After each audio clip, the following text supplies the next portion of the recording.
चिराग पासवान ने तेजस्वी यादव से क्यों बोला कि वो अपने हाथ पर लिखवा ले कि तेरा बाप चोर है।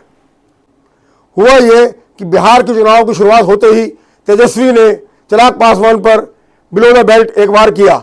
उन्होंने कहा कि चिराग पासवान के पिता जो है महान दल बदलू थे, मौसम वैज्ञानिक थे और वो समय के हिसाब से फौरन दल बदल लेते थे। उसी का जवाब देते हुए चिराग पासवान ने इतनी बड़ी बात तेजस्वी यादव से बोली।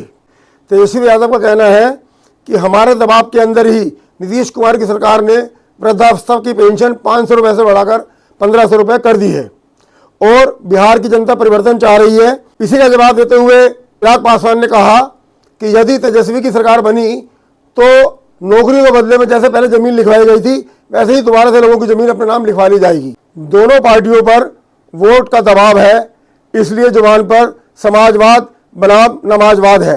तेजस्वी यादव का साफ कहना है कि यदि उनकी सरकार बनी तो वक्फ कानून को कूड़ेदान में फेंक दिया जाएगा। इस बार मुझे लग रहा है कि बिहार का चुनाव 4 युवा चेहरों के इर्द गिर्द ही घूमेगा। नंबर 1 तेजस्वी यादव आरजेडी के, नंबर 2 चिराग पासवान एलजेपी के, नंबर 3 प्रशांत किशोर जन स्वराज पार्टी के और नंबर 4 सम्राट चौधरी भारतीय जनता पार्टी के।